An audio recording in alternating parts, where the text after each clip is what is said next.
Hello and welcome to the Empowered Team podcast. I am so excited to be here with Harvie Herrington.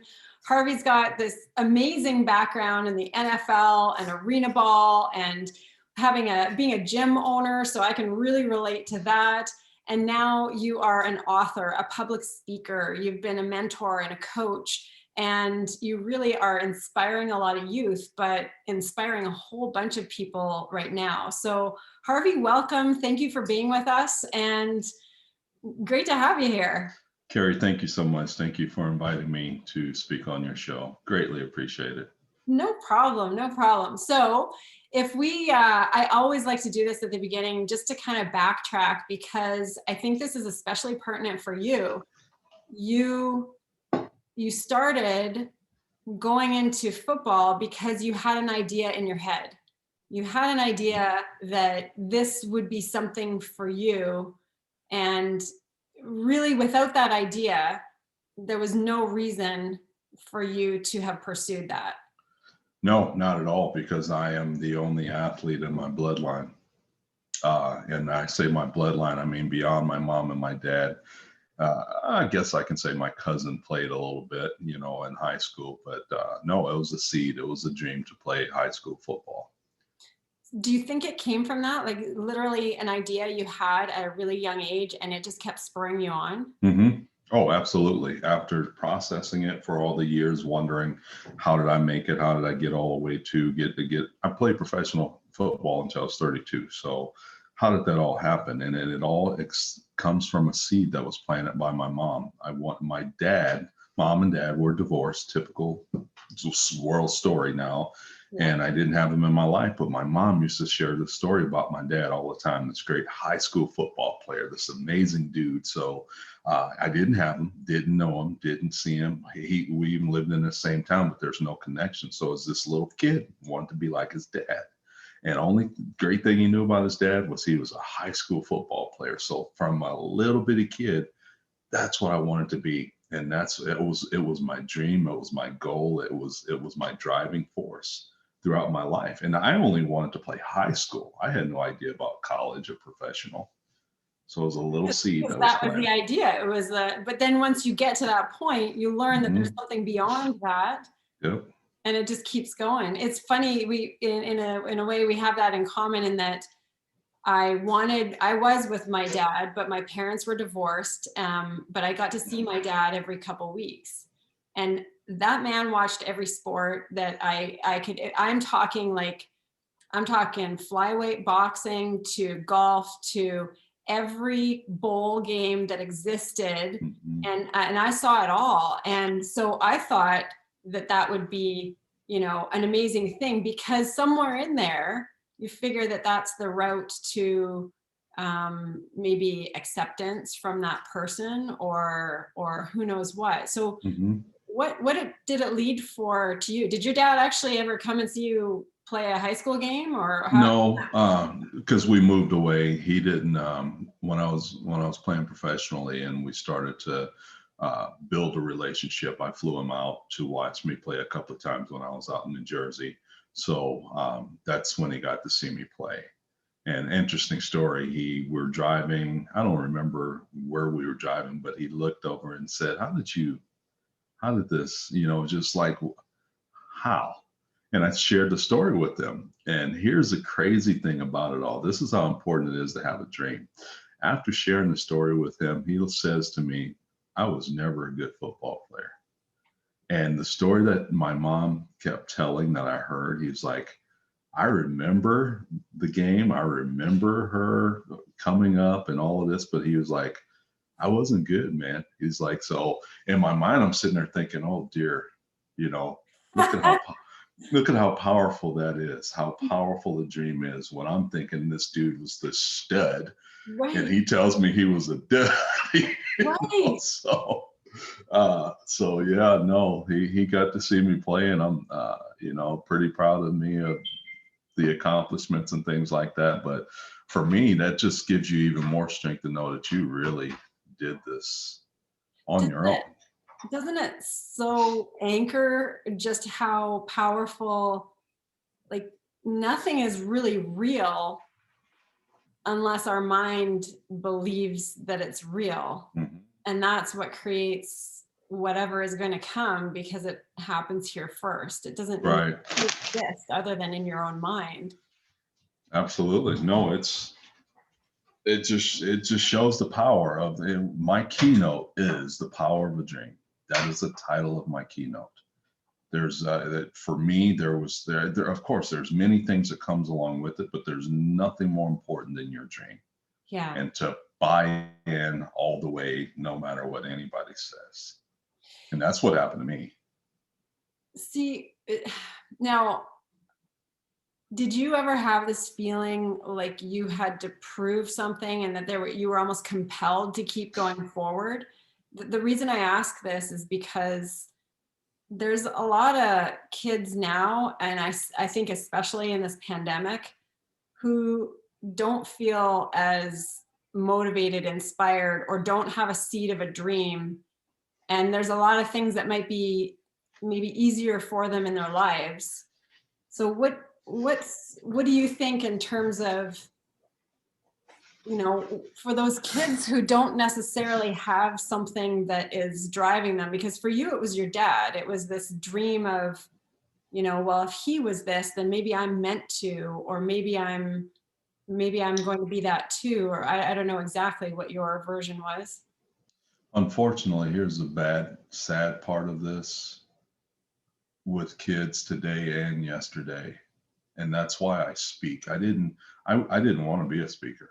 I was thrusted into it, I believe it's a religious thing that kind of happened to me, so I won't talk about that on here. But I was thrusted into it.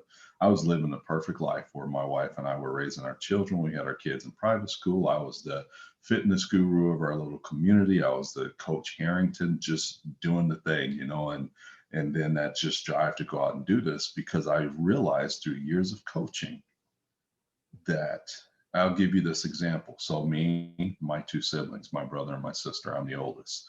I go all the way through, graduate high school, community college, professional, marriage, business, all of that. Great life. My siblings didn't have that. My brother just got out of prison after 29 years. My sister's been in and out of jail most of her life, and she's better now because she's aged. But if kids have to, there's very few people that are blessed to know what they want. Very few. And those that are have to be careful because people try and tear it away from them. But and the more and more I do this, I begin to really realize that so many of us, kids, adults, more mature people, they still don't know. People have to be told the power of their dreams and their wants, and they got to be told what's coming, what can stop them, what can keep them. Les Brown, a speaker that I listen to all the time, one of the things I remember him saying, you pass by a graveyard and look at all those dead dreams. Yeah. All of those dead dreams that no one ever went along and grew those dreams, give them sunshine and water and talk to them and grew them. So that's the bad part about the world that we live in all the time. It's not just today, that a lot of dreams are killed before they ever get growing, before there's ever a root that comes out of that dream. So what do you think is the difference between you and your brother and you and your sister? Why? I know it has to do, I think I know that it has to do with your dream, but well, what personal, was missing, or what was present, or what was yeah. different? Personally, we all had different dads. My brother had his dad in his life. My brother was very spoiled.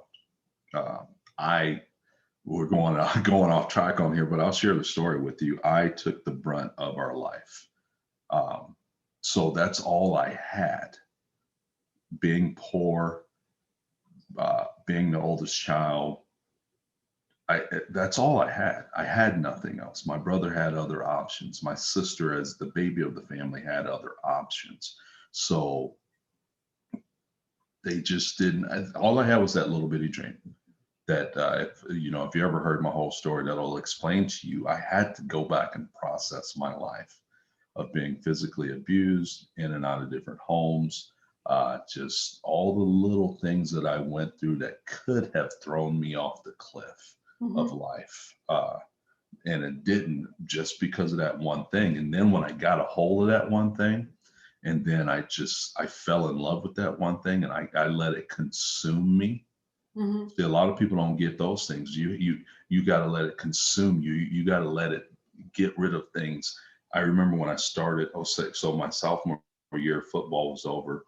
I wasn't a wrestler or anything else. I met my best friend, and he was like, dude, come out for wrestling. So I went out for wrestling because I knew it'd make me a better football player. Wrestling's over, dude, come out for track. I went out for track because I wanted to get faster to be a better football player. I had no idea that that dream was doing all of that. Now kids can have a formula, a book that people write, stories, YouTube videos that you hear. That there was no formula for me. That's how I know how powerful it was. My formula was, my dream was to play high school football freshman year. It was out there in front of me, and that's all I worked towards. That's what I got up for every day. That's what I went to sleep thinking about every night. And when I got there, it just consumed me. It consumed me to get a high school diploma. I'm the only one in my family to have a high school diploma. It consumed me to get an associate's degree. Why? I didn't go to college to get an education. I went to college to play football. Education, I got my education, my degrees, because I refused to let that get in the way of me playing football.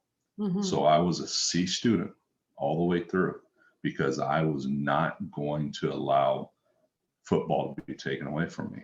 And then you get a letter, oh, you can get scholarships. Oh, so I can work a little harder. Then you get your first NFL letter as a junior. Wait a minute. Bing, bing, bing. And you have to go back and process that. Then you're with the Indianapolis Colts, and you have a career-ending injury.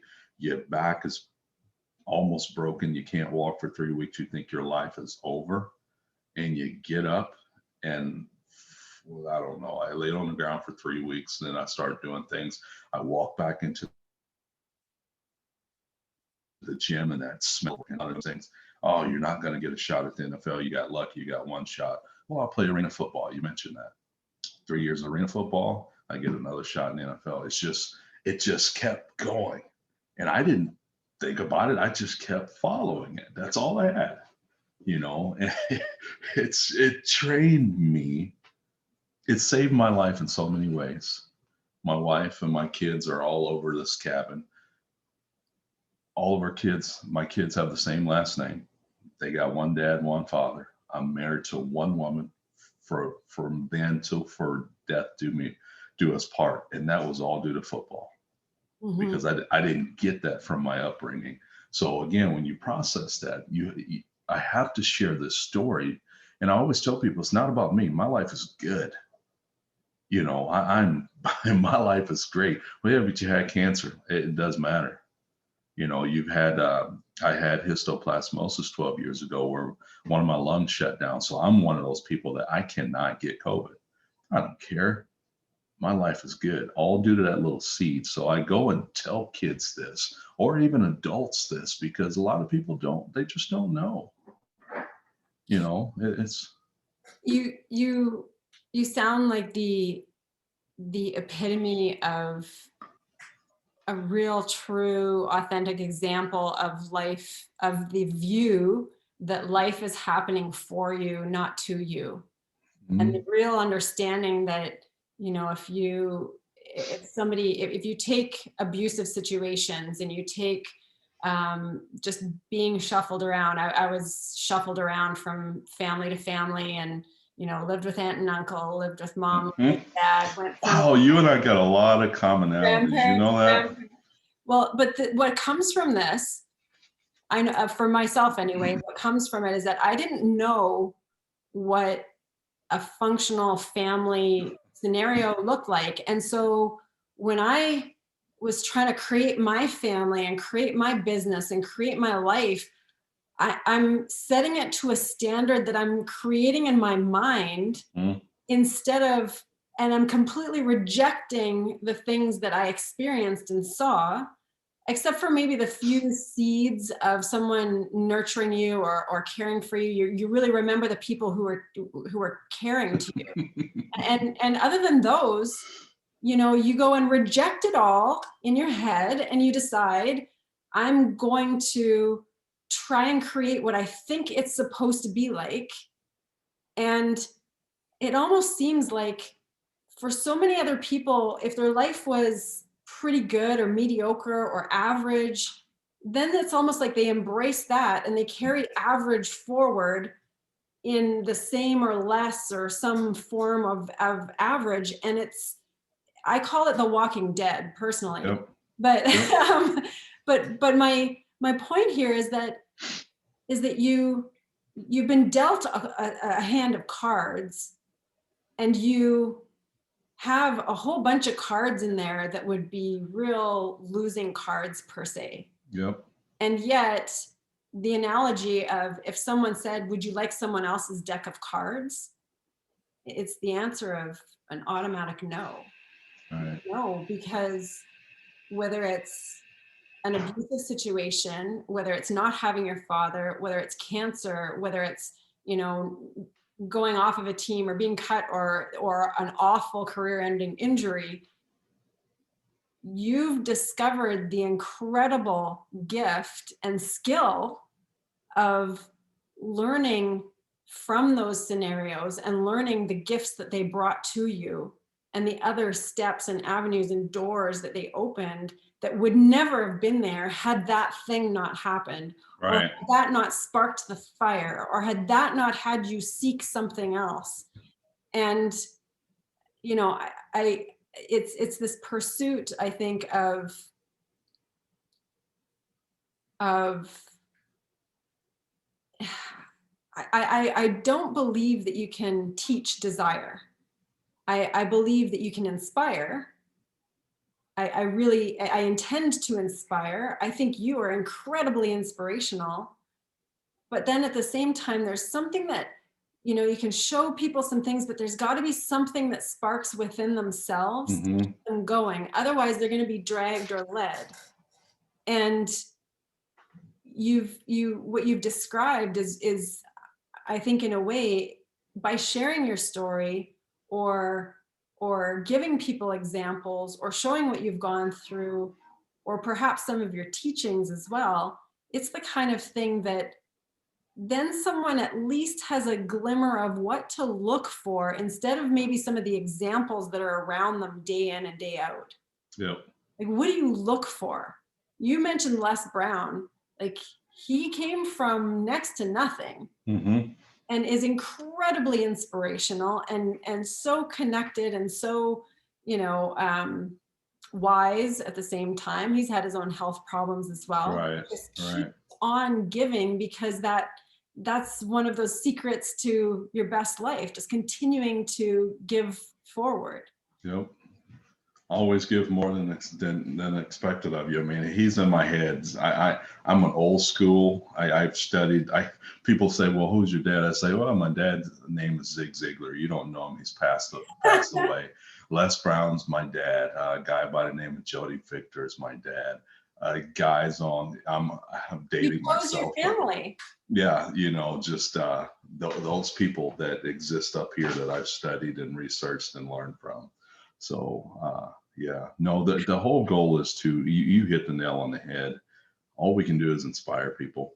All we can do is, hopefully, that's my prayer every time, is that I just get the turn on the light, in the world we live in. So in the fitness world, one of the biggest heartbreaking things I discovered, I kid you not, I opened my gym, our gym, my wife and I's, and I thought I was going to be rich. I opened the doors and people flooded in. It was a small town, 25,000 people at the time.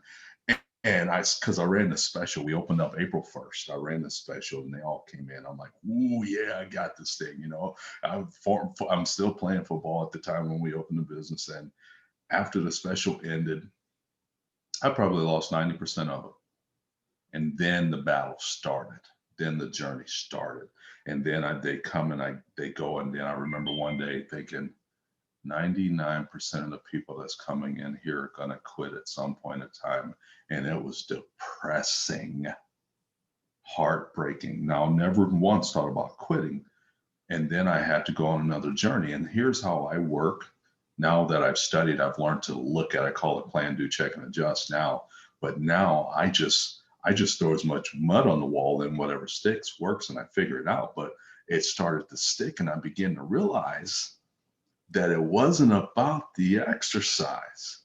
It was never about that, especially for my audience. I had my students, I had my athletes, but that's not where it's going to make my money. My money came from the adults, the moms, the dads of these athletes.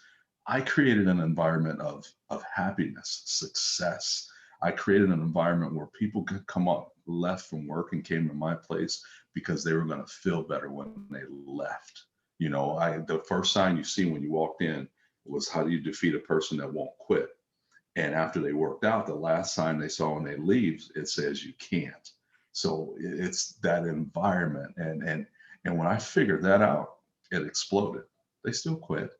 But here's the thing. They never felt like when they quit, they couldn't come back. That was the environment I created. They knew. When do most people quit? When they take a vacation and then they come back and they don't go right back, and they take too much time off and then they don't come back. So, you know, that's kind of how I've had to learn until I figured out, dude, you got success patterns in here. You need to write them down and figure them out and stop making so many mistakes. And it's those mistakes you learn from. Yeah. But people want so badly to feel good that, you know, and we see it all the time in the quick fixes and the, you know, the fast results and all that. I mean, people will buy a fast result, but they don't realize that the greatest feel good is true fulfillment. And that comes from the struggling journey. That comes from the, you know, you might want to stop making those mistakes, but I'll bet those mistakes created so many scenarios of you overcoming something that felt so bloody good that you finally got through the struggle to triumph at the end. It's the hero's story, right? And that's where you feel the best. Whereas if you never had the mistake in the first place and it stayed, like if we look at your scenario and you had all the people rushing through the doors and all those people stayed and it was just so easy, you probably would have been out of the business within, you know, maybe a year, maybe 2 years, because it's not rewarding. There's no real challenge. The beauty and the feel good truly comes from the challenge, but most young people don't understand that yet. They don't understand how validating and rewarding and fulfilling it is to solve a problem or come through a challenging scenario or find their own autonomy, or, you know, any of those scenarios, even if other people aren't looking or aren't caring or aren't paying attention, they can find what they need from themselves. They just don't know it when they're young. That's the thing. Right. They don't know. Absolutely. And so I think it's so valuable just to know what, you know, if it looks at, I think it's so valuable to know about who you speak to in terms of a younger audience.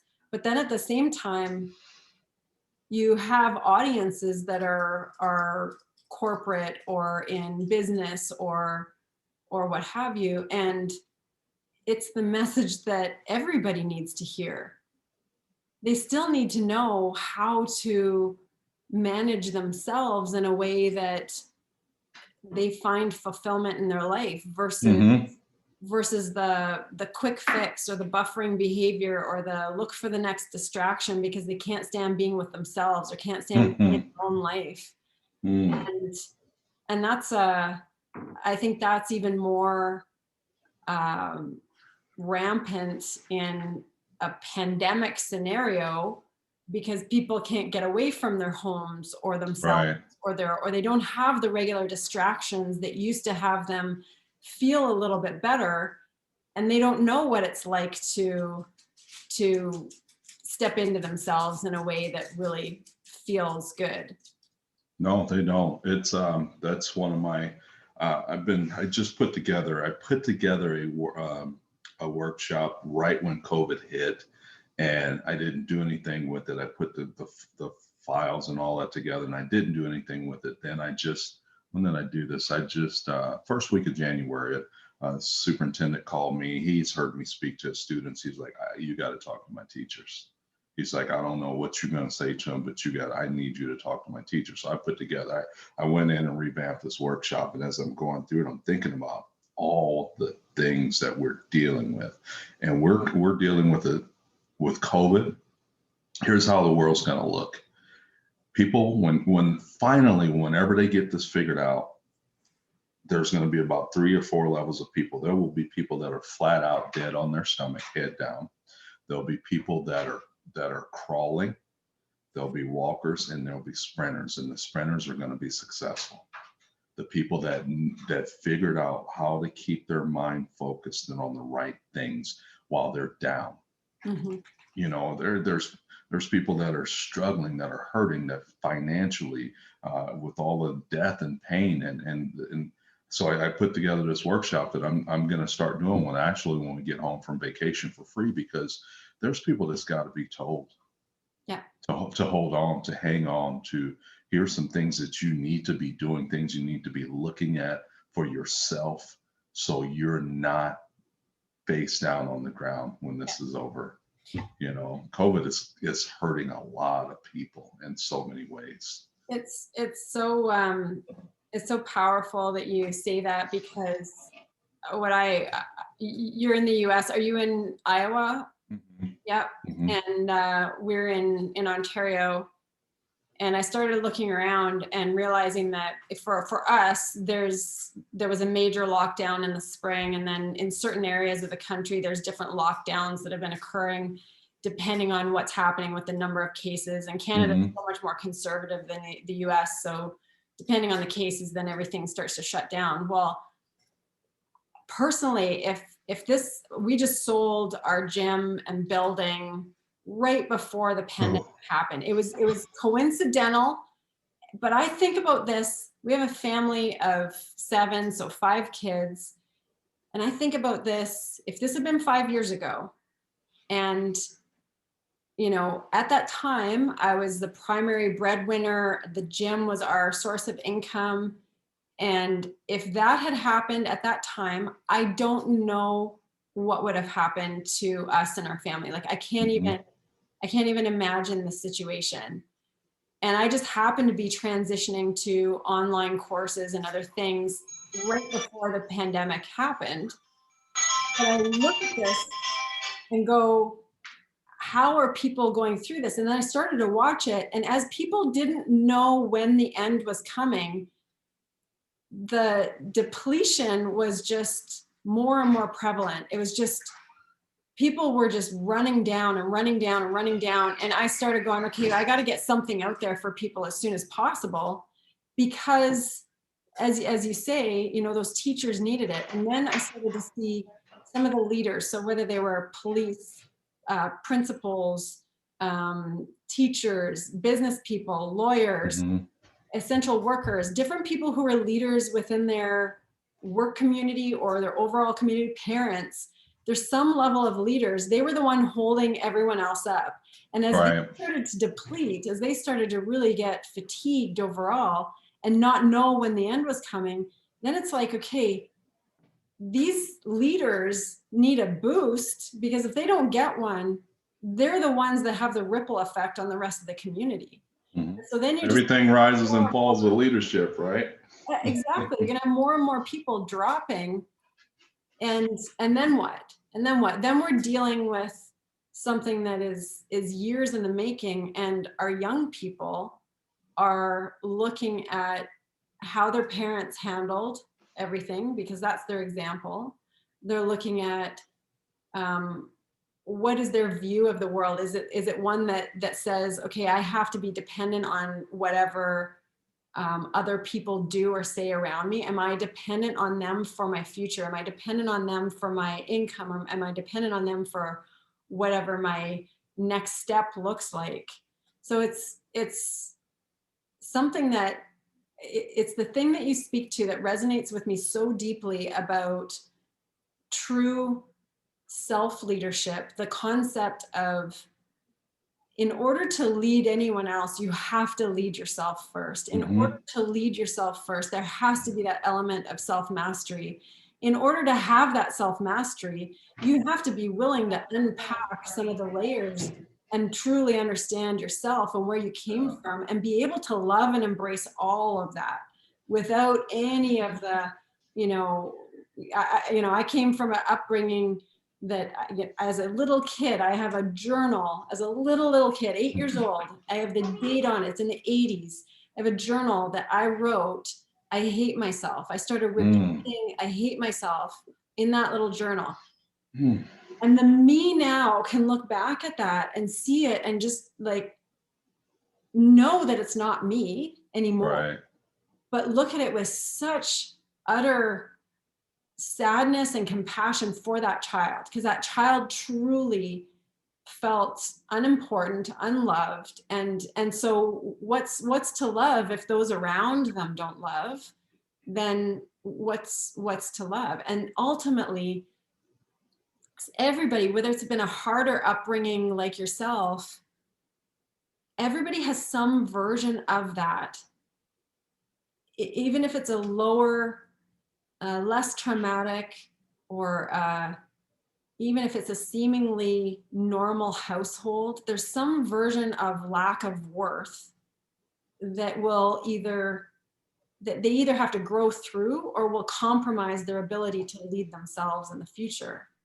And until they understand themselves, it's the question of how do they actually lead themselves to then become leaders in their family, in their community, in their city, in their town, whatever it is.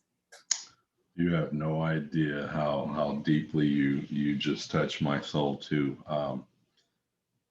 I guess there's always things that we don't share. That's who I speak to from stage.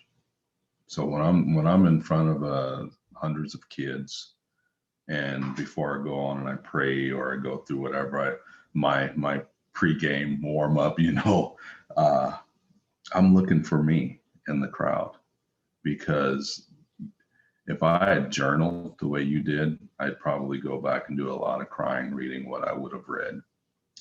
I was broken as a kid, and in so many ways. And I think about this too. A lot of kids don't know that they're broken.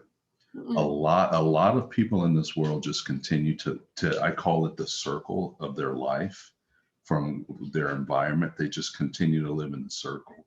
Here was a big difference for me. I knew I didn't belong in that circle. So with that dream and the fact that I always said I was the black sheep of the family, I knew I didn't belong. And when you feel that way, you feel like an outcast and things don't feel right. You just hit a chord with me there. I was in a bad place as a child. I was this happy little kid. I see my son all the time running around. He's 8.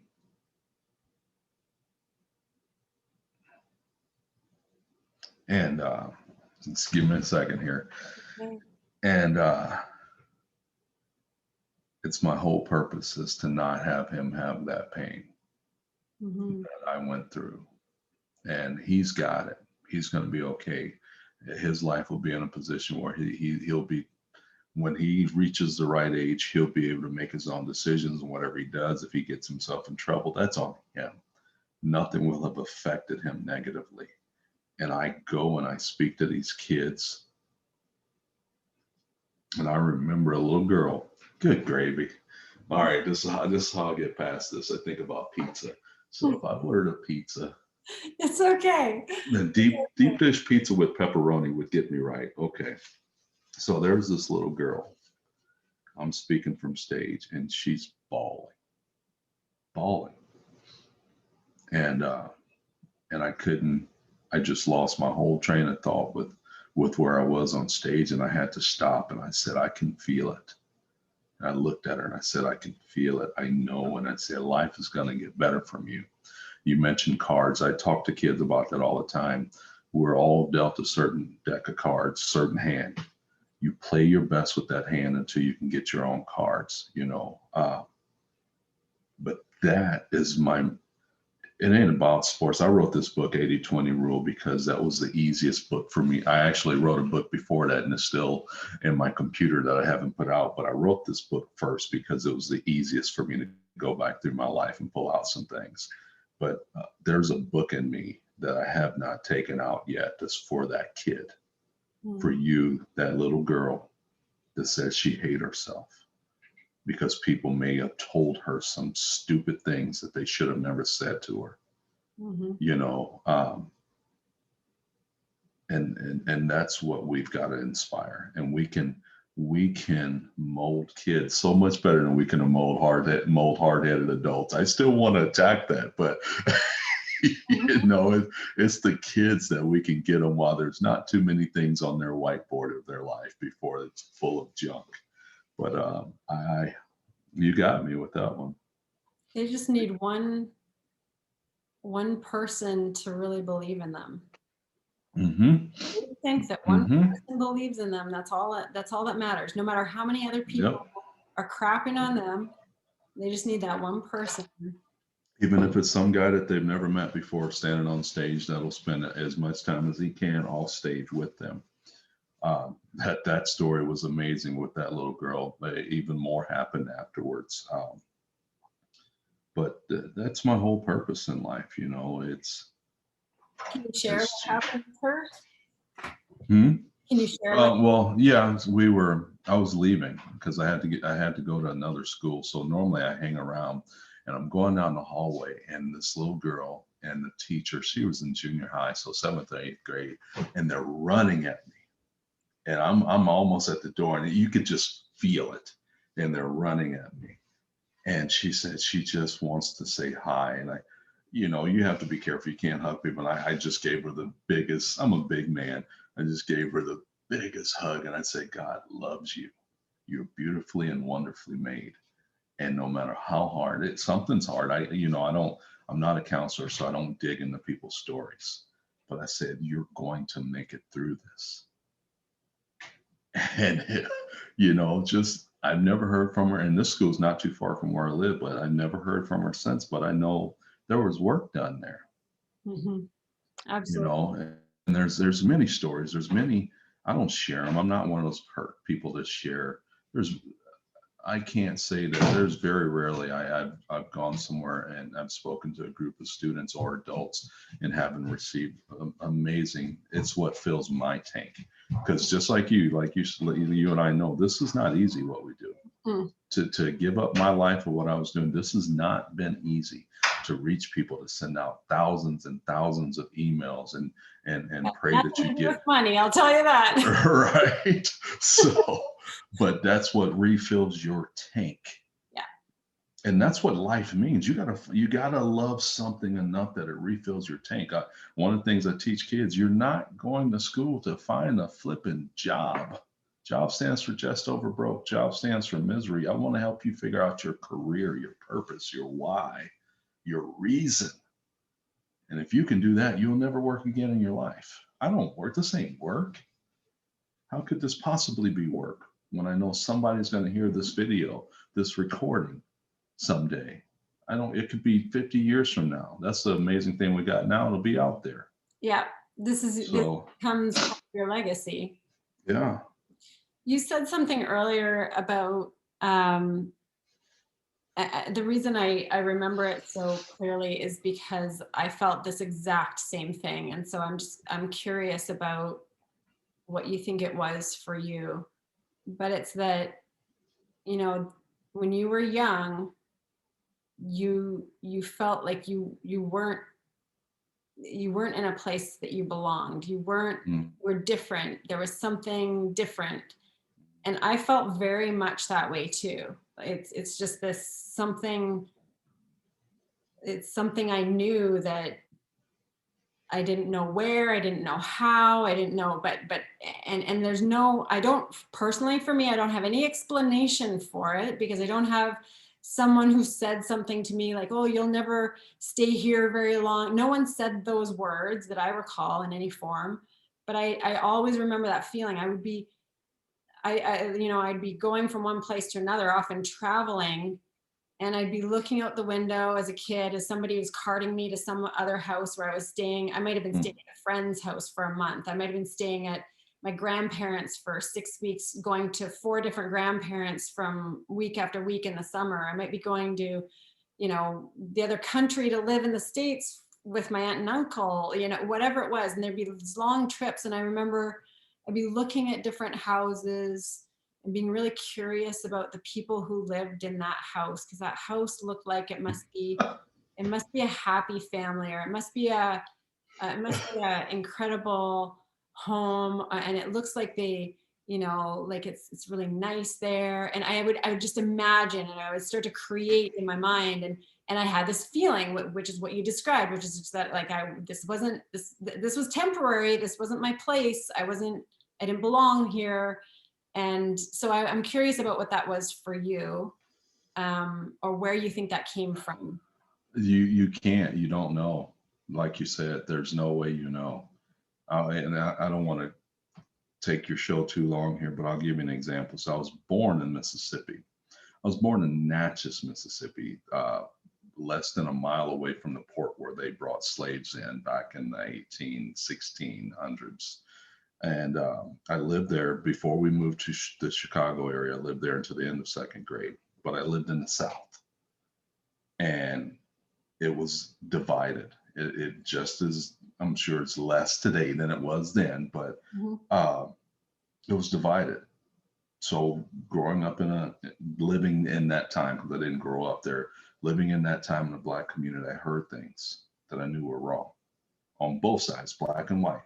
But Mhm. it was a Black community. So I heard things that weren't right. I said, that's not right. Why are we talking like that? And I saw things that weren't right. And then I heard the stories from the other side that I knew things weren't right. And it just never gelled. It didn't feel right. It didn't feel comfortable. It didn't feel like it was supposed to be, because it wasn't supposed to be that way. So I I called myself the black sheep. I didn't talk the way, I didn't speak the way, I didn't act the way they did. It was not me. I used to think that deep into high school, I thought my mom would come to me one day and tell me I was adopted. I didn't fit.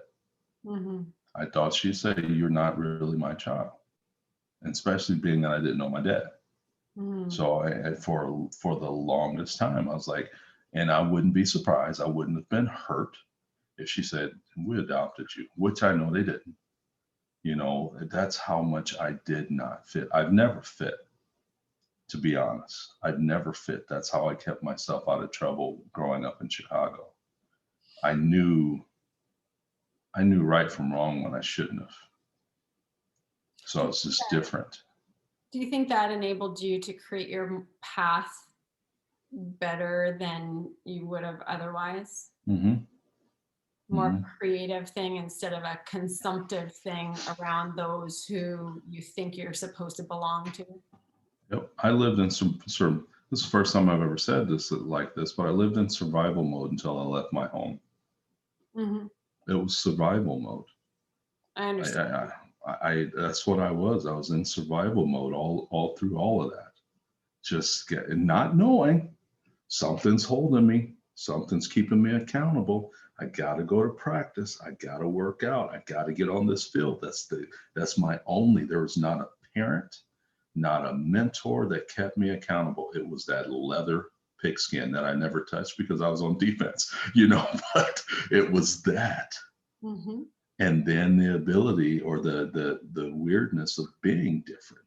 I always tell people weird pays better, whether it's financially, mentally, emotionally, socially, it pays better. It's funny. In high school, I started reading a fitness magazine, and I went and started lifting weights in grade 10. this tiny town, little gym, rec center kind of thing. First of all, nobody lifted weights. No females were lifting weights back then, or barely any, none that I knew anyway.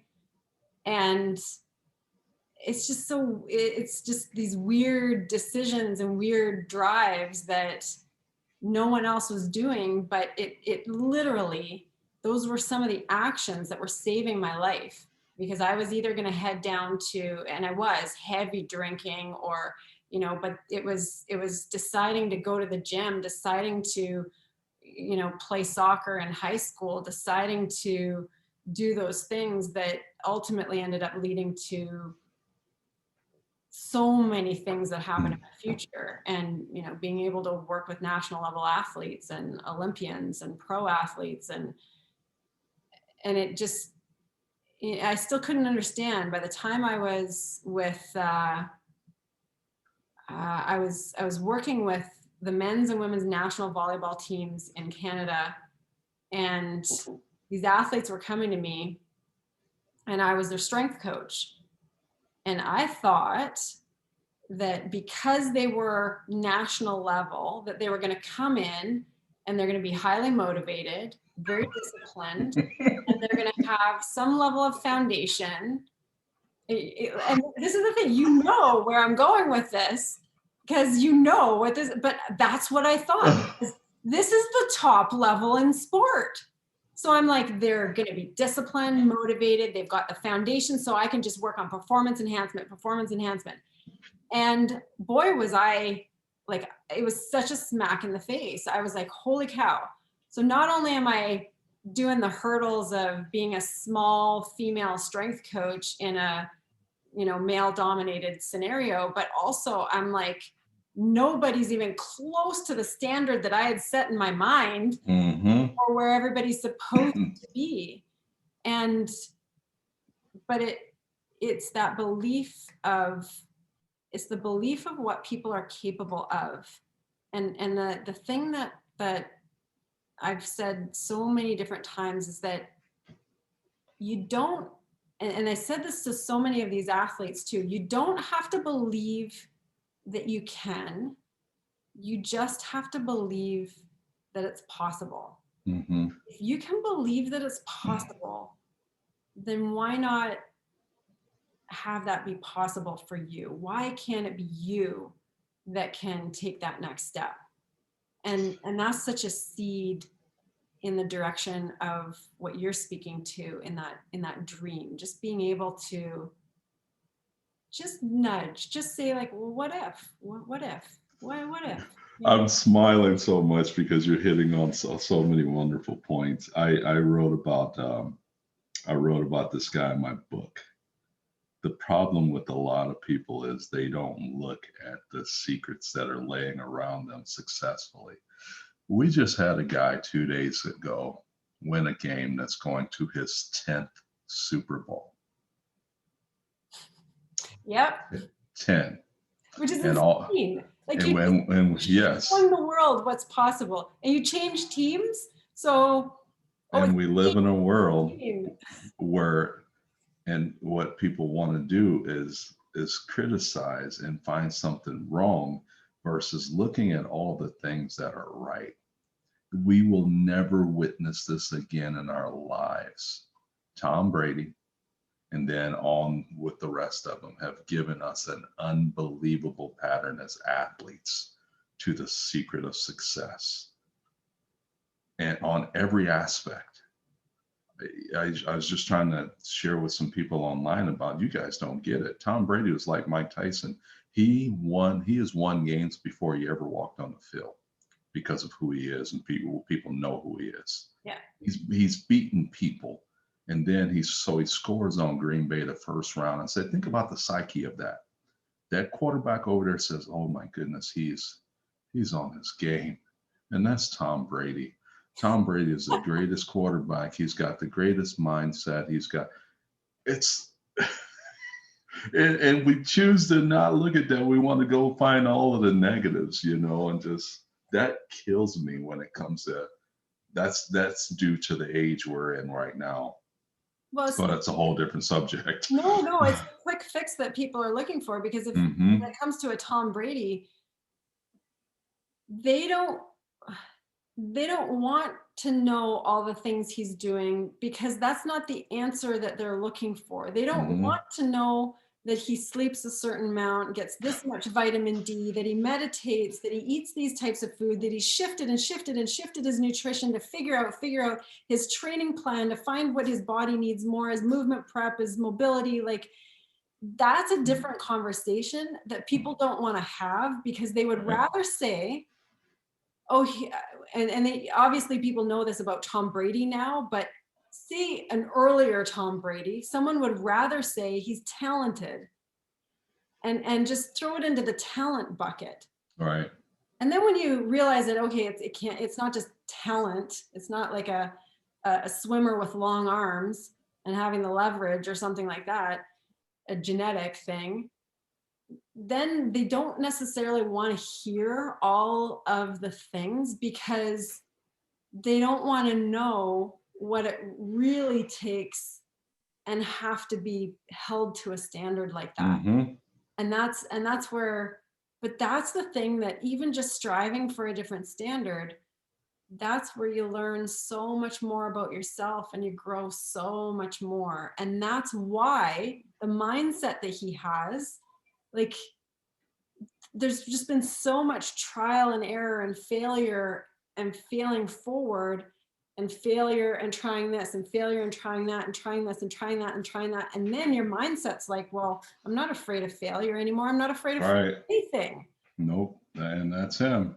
He's going to have the greatest book ever when it comes out. I know he's got stuff out now, but every athlete wants to hear, and I sound like I'm advertising for him, but it's just true. It's that he figured some things out on the emotional, social, psychological, physical, every level possible at 43 years of age. And the kid he's playing across the field from was 6 years old when he won his first Super Bowl. Isn't that fantastic? Explain that. So that's amazing. Yeah. Well, those are the real human performance measures, domain. Yeah. So speaking of books, what's the name of your book, so that people have a chance to read what you've put out there, because it's so powerful in really serving young athletes and being able to speak to self-leadership. What's your book? It's called 80-20 rule. Remove the friction from your life so you can perform at a higher level.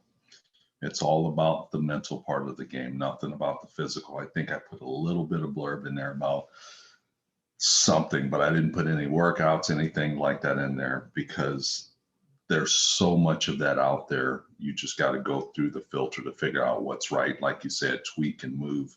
But this is all about the mentality. Like, I'll give you an example. I do the 4 personalities I put in there. That's chapter 2 in the book. I teach you about your personality, why you do, think, say, act, feel, and even hear things the way you do.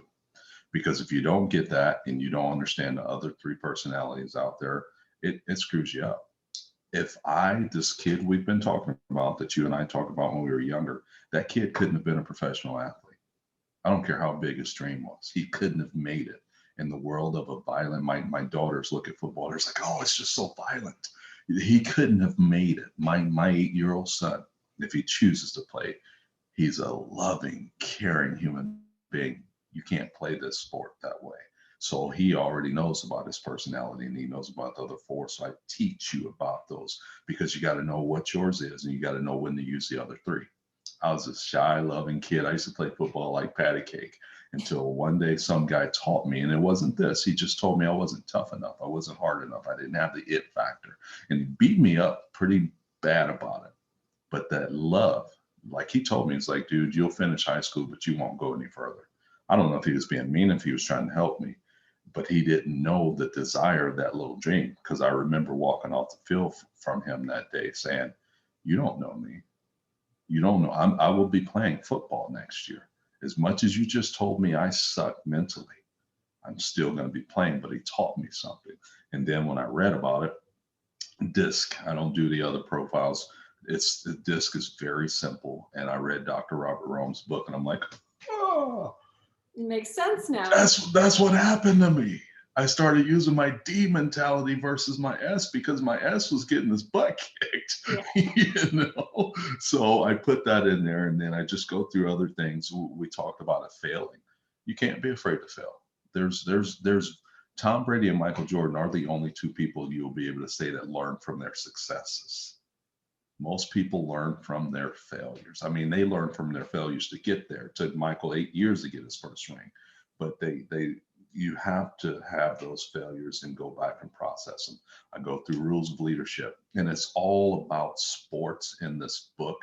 And there's very few stories in here, so this is a book that you go back to. You don't read it once. It doesn't work to read once. You go back to it, you study a chapter, you apply it to your life, and you go back again and you check it and you learn. Like Am a I this kind? guidebook.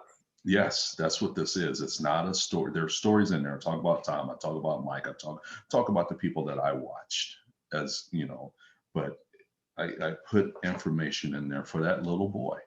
When I started lifting weights in 7th grade, not having any idea and no one to tell me about sports, if I can get that book into that little boy's hand, perhaps he plays professional and he becomes. I didn't know I was going to, like I said, go to the pros, but I know that little boy could have been better Yeah. if he had read this book. That little girl can be better if she had read this book. So Yeah. that's what I wrote it for, I all the love way it. through. I love it. Yeah. Well, I want to be respectful of your time and make sure that our listeners have the ability to reach out to you. Just a couple more questions here for you. Where can people reach you? You're on LinkedIn. What are some other platforms that you like to be on? My Facebook platform, and that's I'm aging myself here with it, is Harvie's Positive Self Talk. I'm on LinkedIn. I'm on Instagram. I have Snap, but I only communicate with my girls on Snap. Um, what others? Twitter. What's your Instagram? Just your name for Instagram? Yeah, Harvie Herrington. They just have to make sure they spell it right. Harvie is Harbie. Herrington is Herrington. I do a little bit of Twitter. I don't have an audience there, so I just don't. I let my Instagram post into Twitter for me most of the time. But a lot of my content is Harvie's Positive Self Talk, LinkedIn now, but I don't. That audience is probably not here, and Instagram. Yeah. If you have one message that you want to share with young athletes, what do you think that would be? Go all in on your sport. Because here's the cool thing about it, and I'll start with the hard part. You may not become a professional athlete. There's a very little chance that you will, but I'm not telling you that you can't. But what sports teaches you, this is the best opportunity you have in junior high school, and college, is to find out what type of young man or young woman you are. Sports teaches you who you are and how you're going to respond to the real world. And it can train you. You can figure out. I tell a lot of my former athletes, I talk to a lot of my kids. I was talking to one today about how hard we pushed you to work. Derek, this is who you're made of. This is what we did. This is what you did. So I know what you have inside of you. You know, when I get an former athlete calling because he's lost his business and he's having some alcohol issues, I know what you're made of. Now, I'll be honest with you, if you weren't doing much in high school, that tells me why you are where you are. But we all have problems. But I know what's inside of you, and you know what's inside of you. So the greatest thing about sports is I believe it teaches you what type of man or woman you're going to be, who you are, and make as many mistakes as you can at this level, because there's no consequences for these mistakes versus when you get out in the real world. Mm-hmm. So that's the biggest thing. Don't let anybody tell you you can't. I've never told an athlete you can't play pro. I told them that you gotta do everything possible, and then you make the decision that you can or can't. Now, if they're not athletic enough, I'll be honest with them, but I want them to get there and fail. Yeah. And but I'll be there beside them to say, okay, but look at what all you did on the way there. Look at the sacrifices you made. Look at what you were willing to do. Now go apply that to something else. If you still love the sport, go coach it. Yeah. You know, there's secrets to success in our everyday activity. It's in there. You just got to go back and look at it. I love it. I love it. Wow, Harvie, it's been such a pleasure. Thank you for your insights. Thank you for your words of wisdom. I'm so grateful that we've been able to connect and have you on here. So thank you. And I can't wait for our listeners to be able to connect with you. Fantastic. Thank you so much for having me, Carrie. I appreciate it. No problem.